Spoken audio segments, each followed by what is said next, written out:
আসসালামু আলাইকুম প্রিয় ভিউয়ার্স, আমরা আপনাদেরকে আজকে দেখানোর চেষ্টা করব একটা পাগলি সুন্দরী সব সময় লিপস্টিক নিয়ে পড়ে থাকে। চেহারাটা সুন্দর না হলেও নিজেকে অনেক সুন্দর ভাবে। উনি নাকি শাকিব খানের নায়িকা।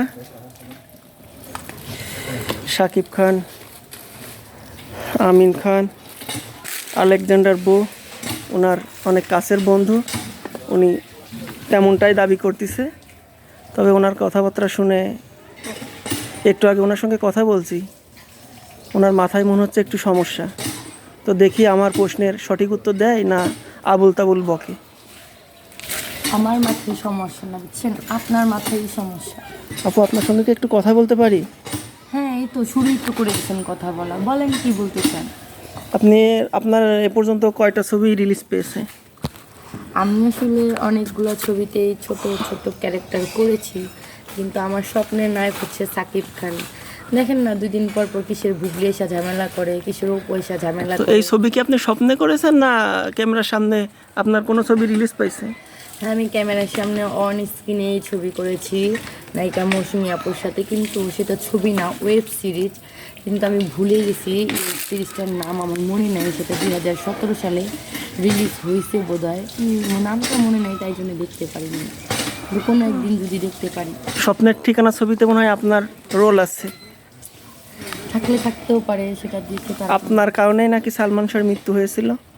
আমার কারণে কেন মৃত্যু হবে? সালমান শাহ তো এমন একজন হিরো, তাকে ভালোবাসেন এমন কেউ আছে বাংলাদেশে, পৃথিবীর?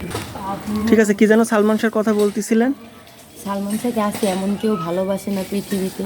ও প্রত্যেকটা মানুষের হৃদয়ের মধ্যে বসবাস করতেছে, সেটা জোয়ান হোক, বুড়া হোক, আর সবচেয়ে বেশি বসবাস করে প্রতিটা মেয়ের মনের ঘরে। সিনেমা জগতে আসার পরে এ পর্যন্ত কয়টা প্রেমের প্রস্তাব পাইছেন? হ্যাঁ, সেটা বলতে পারেন, অনেক অহরহ প্রেমের প্রস্তাব পাইছি, কিন্তু আমি একটাও অ্যালাউ করতেছি না। কিন্তু অ্যালাউ করব খুব শীঘ্রই। কাকে কখন অ্যালাউ করবো আমি নিজেও জানি না। আচ্ছা, এখন যদি শাকিব খান আপনাকে বিয়ের প্রস্তাব দেয়, আপনি কি করবেন? আসলে সাকিব খান যদি আমাকে বিয়ের প্রস্তাব দেয়, আমি কি করব জানি না, কিন্তু আমি সবচেয়ে বেশি খুশি হব। কিন্তু আর যাই হোক, আমি তো তাকে বিয়ে করতে পারবো না, কেননা তার অলরেডি 2-2টা ওয়াইফ আছে। আবার রাত্রি নামের একটা মেয়ে তাকে ওয়াইফ বলে তার দাবি করতেছে, সেখানে আমি কেন যাব বলেন? ও আমার স্বপ্নের হিরো, এখন স্বপ্নতেই থাকে, বাস্তবের নাই। আপনি কিছুক্ষণ আগেও বলতেছিলেন যে শাকিব খানের সঙ্গে প্রতিদিন কথা হয়, কয় মিনিট করে কথা হয়, কী ধরনের কথা হয়, কোনো শুটিংয়ের শিডিউল আছে কি না, এটা কি জানানো যাবে? হ্যাঁ, যখন শুটিংয়ের শিডিউল থাকে তখনই সাকিব আমাকে কল দেয়। আর শিডিউল না থাকলে তো কল দিয়ে আর কী করবে। তাছাড়াও মাঝে মাঝে কল দিয়ে জিজ্ঞেস করে, তুমি কেমন আছো, কী আসে এই বিষয়ে, তুমি আমার সাথে কথা কেন বলো না, কাজে কেন আসো না, এগুলোই জানতে চাই।